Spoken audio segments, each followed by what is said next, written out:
Welcome to the Dog Help Podcast, proudly sponsored by Positive Improvement and hosted by Christy Kirby Barron. As a certified dog behavior consultant, I'm eager to share my extensive experience and expertise to help you with all of your dog training needs. From tackling common issues to diving deep into the mysteries behind dog behavior, I'm confident I can help provide you with the solutions you need. So don't hesitate to hit the subscribe button and join me on this exciting journey of discovery. Hey everybody, I'm back again. Thanks for joining me. Can you believe it's time for another episode? This week has flown by for me. I used to hear when I was little that the older you got, the more time flew, and I didn't understand that then as well as I do now, but it really does fly by. So this week we will be discussing why dogs are destructive even when they have a million toys laying around. And this is such a common problem. People ask me about it all the time. They say, I know they need to have toys to play with, but like I have bought everything in the store and he still chews on the window ledges and the carpet and everything else he can get his teeth on. And it can be frustrating. Like I get that.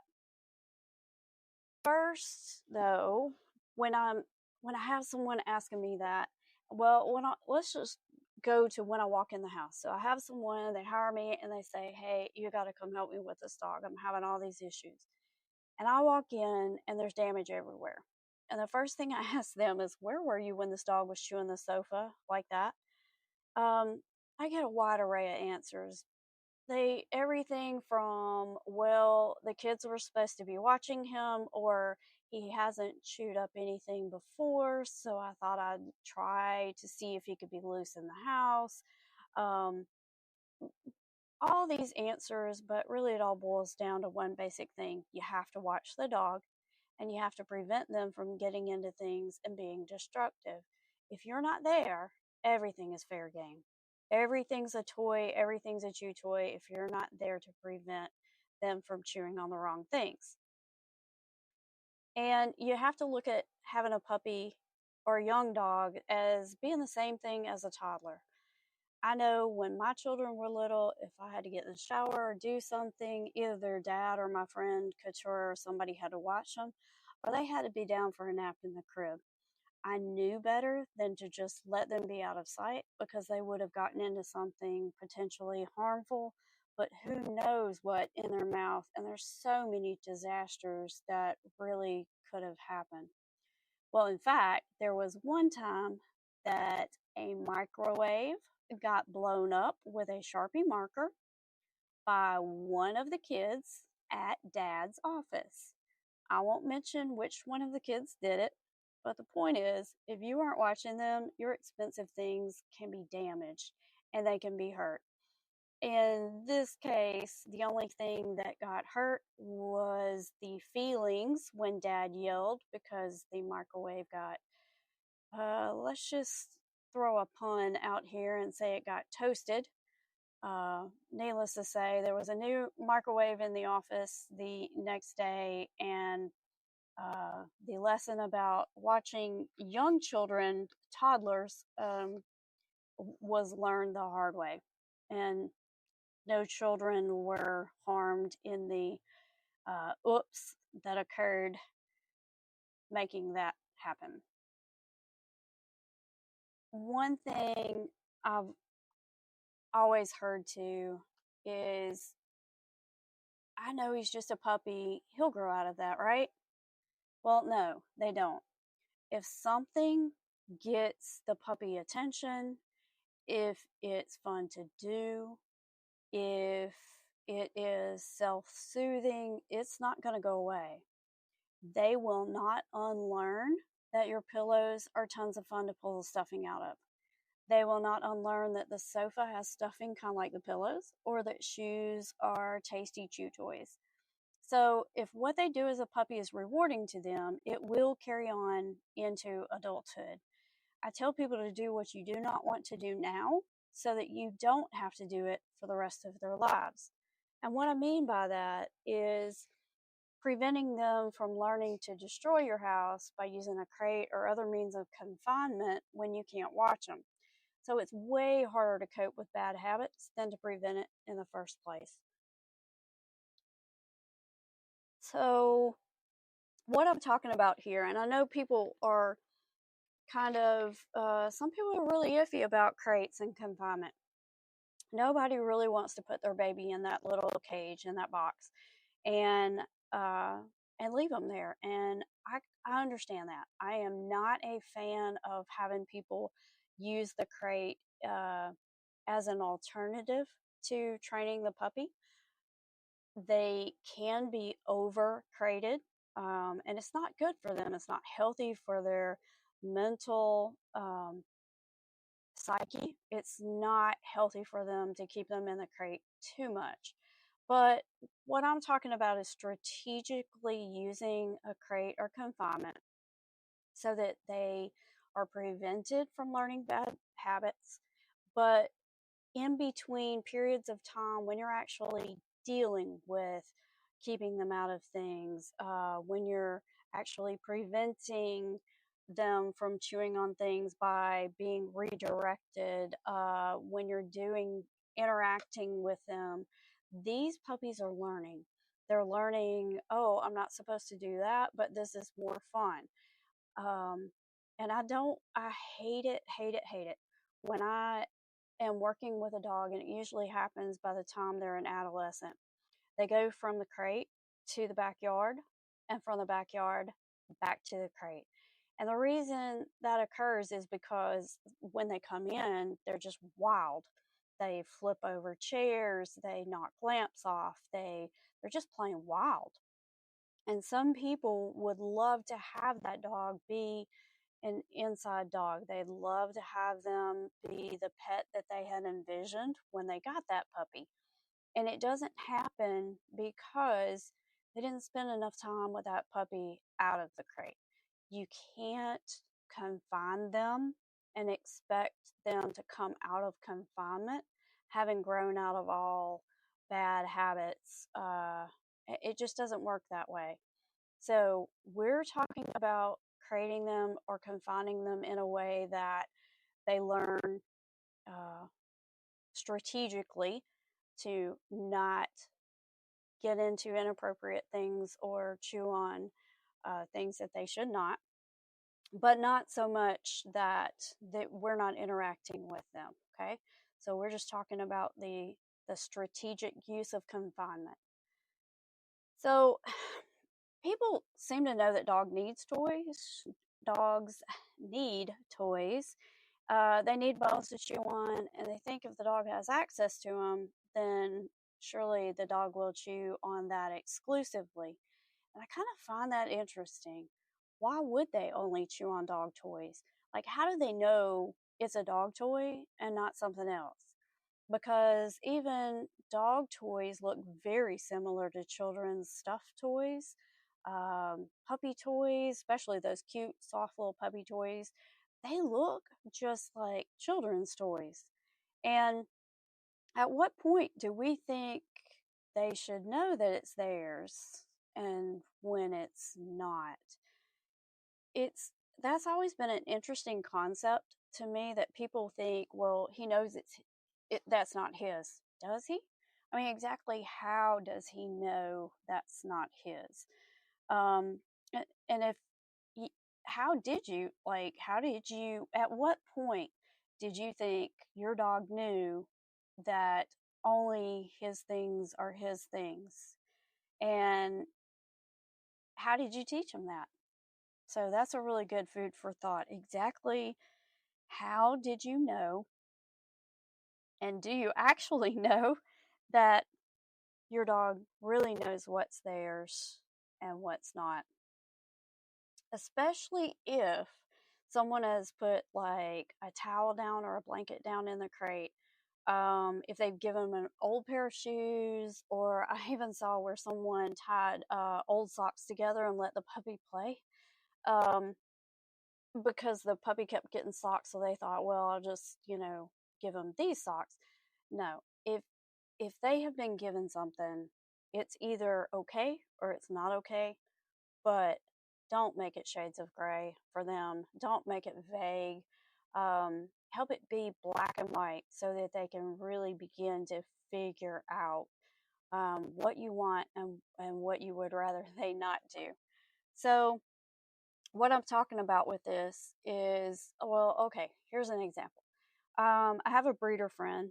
She's a really good breeder, and she would take uh, towels.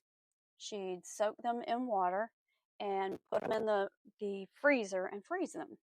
And she'd get them out, and her litters of puppies would be allowed to teeth and chew on these frozen towels. And everybody thought, oh, what a great idea.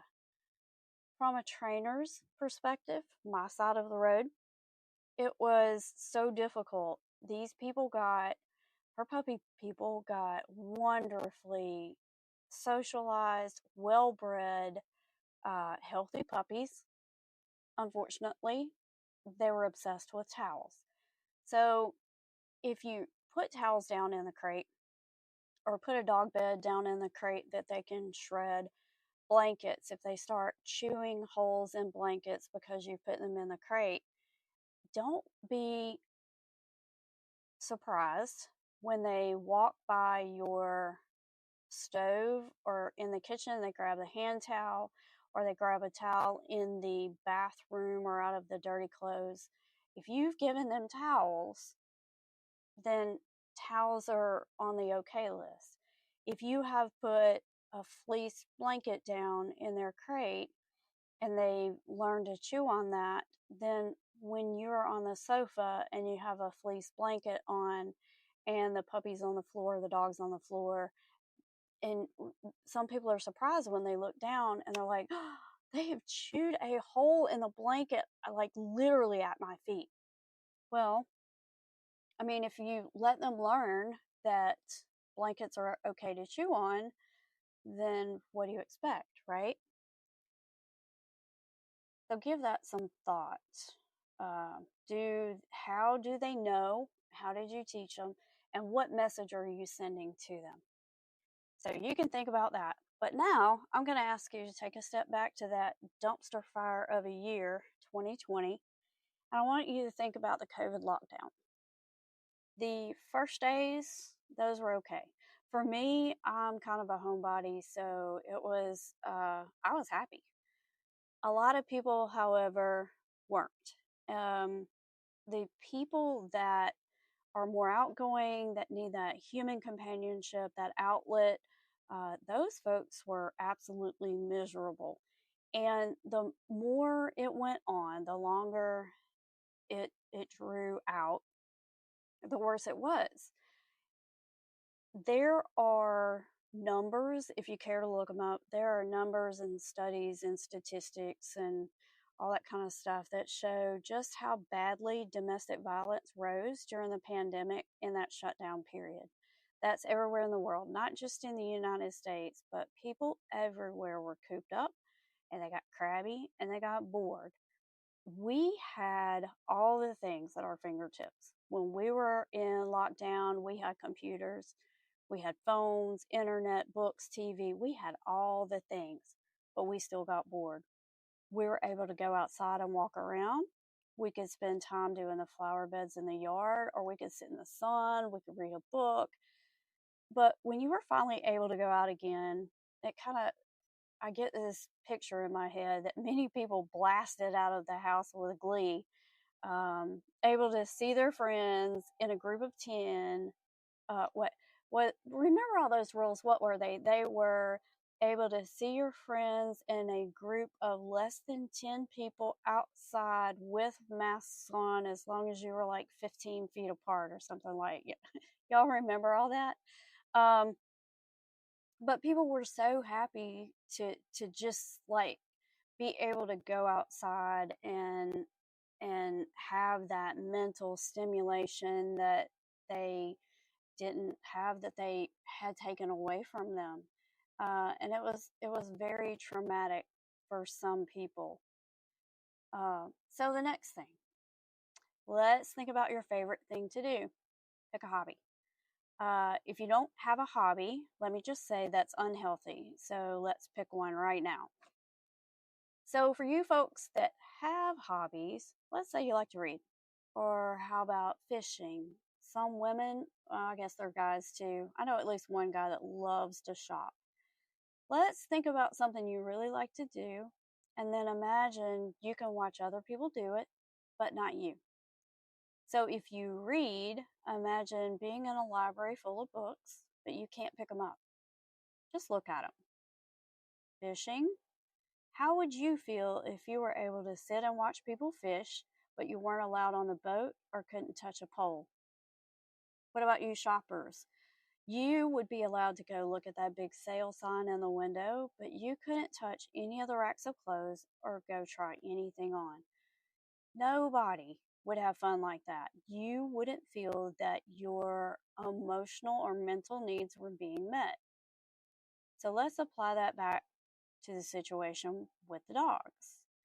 They are cooped up like we were in lockdown. They have things to do, but there's only so much they want to do with those toys you gave them, and then they're bored. They begin to find new ways of passing time, like chewing on stuff, shredding. I mean, they just mess with things because they're bored. And eventually, you finally come home. They jump all over you and get super hyper. Everyone out there knows what I'm talking about when their dogs are delighted to see you and they come home and they're just being mauled coming in the front door. We all know how that feels. And we were super happy when we were able to see our friends again. And for our dogs, you coming home from work might be the biggest event of their day. I'm going to say that again. You coming home from work might be the biggest event of their day. We had so many more things to do than the toys we put out for the dogs, and yet we were bored. There's only so much TV some people can watch until they're dying to go do something else. Only so many toys, and we expect the dogs to play with them, be satisfied, and not try to find new things to do when they get bored. So, how realistic is that when you think about how you felt during the lockdown? So, after you come home and the dog jumps all over you and you clean up the mess he's made and you scold him for what he did, you decide to take him for a walk. Maybe walking him will help. So, you put the leash on, and as soon as you open the door, the dog is nearly dragging you down the street. We as humans don't like to be forcefully pulled down the road. It's uncomfortable, it's dangerous, and the dog's choking themselves. Nobody likes to hear that. But it's really bad. We all know it's bad, but so what do? Some people give up and they say, wow, I wish I could walk the dog. I think it would make things better, but I can't physically do it. And then other people are kind of like, well, let's get a trainer. We hire a trainer, right, to teach our dogs obedience commands, walking on a loose leash. And this is not something we're going to cover in this podcast, but definitely in the future we're going to talk about how the dog, goodness, I can't say that, how the dog trainer trains your dog. The learning experience might not be very pleasant. Depending on the methods used, it can be very emotionally difficult for them. And I'm not talking about necessarily a method. Um, it's really taking the dog as a whole, because dogs can be overwhelmed even if people are using cookies. But whoever trains the dogs, depending on how good they are, the dog's learning experience may not be very pleasant. So you have this dog whose brightest moment in the day is you coming home in a crabby mood from work, and we expect them to go for a nice little walk without pulling on the leash. And for a dog, seeing, smelling, sniffing, foraging around, these are the things dogs like to do. And when we say, come on, we're going to take this walk, but you need to stay right here next to me and watch the world go by, the same thing. It's just like someone taking you to see your favorite thing being done, but forbidding you to take part in it. You can see the books, but not read. You can watch the people fish, but you can't do it. You can see clothes, but you can't try them on. That's kind of what we are doing when we're having our dogs walk on a loose leash, and we give no thought to, I mean, we're thinking exercise. We are going from point A to point B, and we're going to exercise and get there so that, we get our heart pumping and we get all that stuff done. And I hear an old man back here who is barking at me. Hey, Murray, come here, old man. You have to give me a second to let the old man out. But as I was saying, we expect these dogs to just be obedient and do our bidding and walk with us and go where we go and just kind of tag along, right? But that's the same thing as asking you to sit back and watch the world go by. And if it's something you like doing, sorry, you just got to watch. Many people are really good dog owners who don't realize they're not meeting their dog's needs. When we think of meeting their needs, we think about their physical needs. We need to feed them good quality food. We pay for their health care, their preventative care. We buy them toys and bones. They sleep in comfortable places. They have so much, and yet at the most basic level, their mental and emotional needs are not being met. Destructiveness is one thing that we see as a result. In future episodes, I'll be talking about how other bad behaviors are being fueled by not having the needs met as well. But this time we're just talking about being destructive. That's our topic. All right, so now that we know how bored our dogs are, what do we do about it? Like, there's a limit to how much money we can spend on the dogs and their toys, right? Face it, most of us don't have a bottomless bank account, and some of our husbands or partners feel like we already treat the dogs better than we do them. So, how do we make it better for the dogs without breaking the bank? Well, here are some ideas. Sniffy walks. People call these different things, but for me, it looks like putting a dog on a harness, not a collar where they can choke themselves, but on a harness, getting a long leash, a long training line. They can they're so easy to get. You can get them almost anywhere, and they come in lengths of like 15, 20, um, all the way up to 100 feet, but you can find them really anywhere. And you attach the harness, and you can go in your front yard, or you just go somewhere new outside of your dog's usual place, and you let him be a dog. You let them forage around in the front yard sniffing. You let them stand and watch what's going on. You let them just kind of mill around and be a dog. Just like let them check things out. And when you go on walks, going from point A to point B, it's fine to have your dog walk on a loose leash and go with you. But just remember that they have needs too. And one of the needs that they have is to be able to check things out, to sniff, to look. So, another thing you can do, two, that was one, this is two, treat scatters in the yard. Now, what is that? Treat scatters are basically taking your dog out and showing them that you have treats or some of their kibble, some food, and you scatter it and you say, hey, get it. And you toss the food, and they have to forage around in the grass and kind of, find it. And for some dogs, that can be a good way to get them out, get them snuffling around and foraging.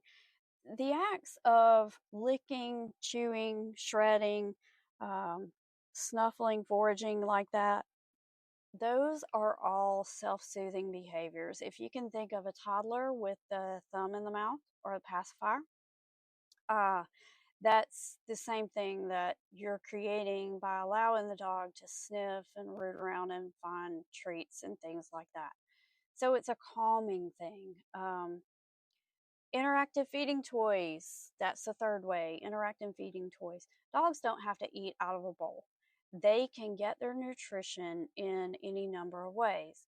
And you can put, especially for a young dog, they can, let's face it, puppies can be so needy sometimes. They they require more than we remember that we have to give. So one way I tell people to help cope with that phenomenon is to use interactive feeding toys so that you're putting the food in the toy, and instead of it taking 3 seconds to slurp it down, it takes 15 minutes. And for every extra minute they are using in a appropriate way to get their food or to be entertained in an appropriate way, is every minute that you don't have to make sure they're not chewing on the dining room chair. So interactive feeding toys are absolutely great. Number 4, rotate out the toys. Don't give them all the toys all the time. They get bored with them.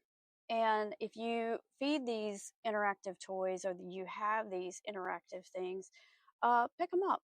Don't leave them all down. I have the interacting feeding toys. I have Kong toys, Topples, and I pick those up. They get them, and when the food is gone, they're picked up. They don't get to keep these. And I wish I were getting a kickback from Topple, from Kong, from all these things. I wish I were getting a kickback, but I don't. So uh, choose your toys that are appropriate for your dog and your dog's chewing level. But personally, mine, I do like to have certain toys.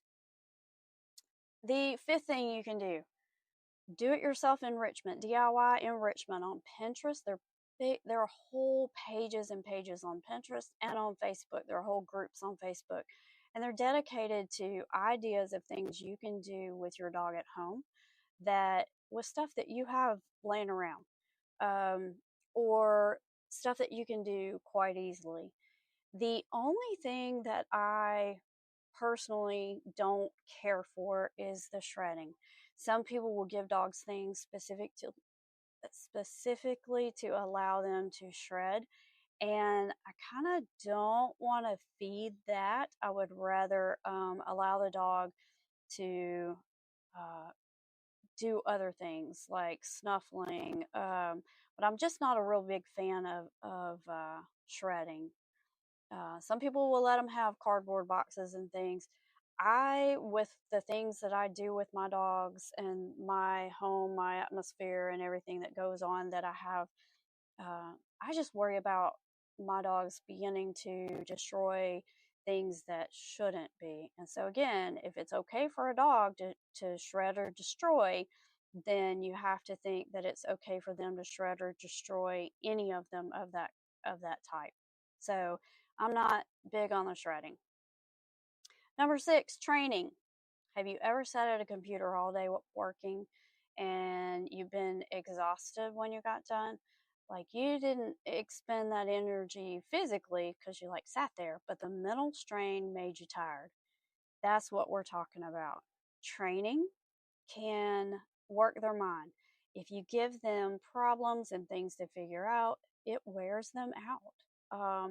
I go places and I do training sessions, and sometimes even before I'm done, before I've left, I'll say, the dog's tired and they sleep so long after I'm gone because we have actually worked their mind. So that is one way that you can combat some boredom and get out that frustration, is put your dog's mind to work doing good things.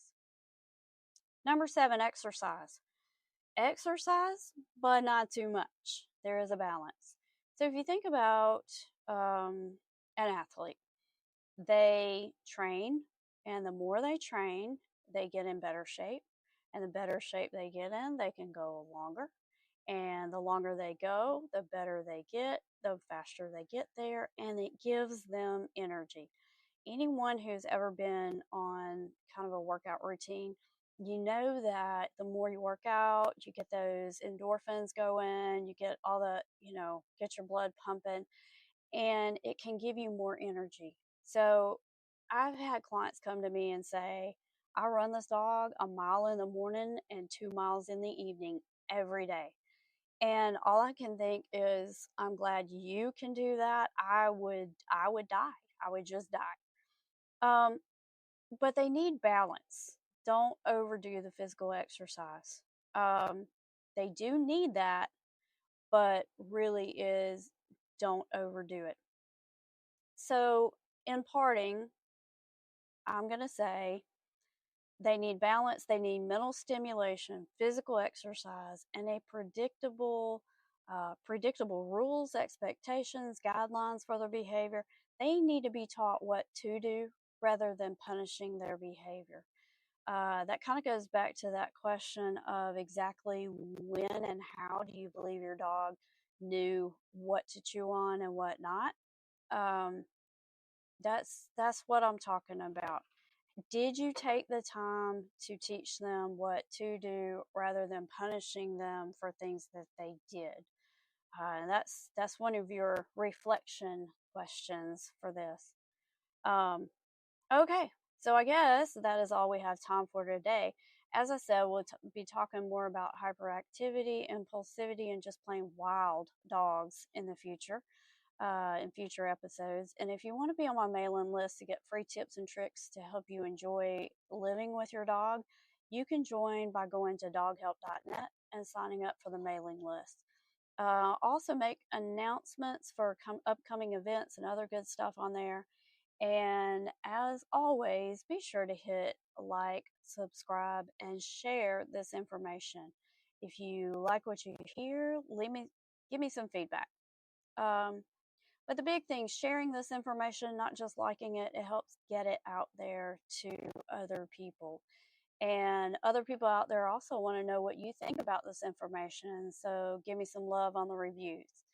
Um, Thanks again, everyone. I really enjoy coming to you like this, and I enjoy the feedback I get. I enjoy you contacting me and kind of giving me ideas and reaching out and letting me know how these podcasts are impacting your lives. And so I will see you next time. And until then, work on making these babies not bored.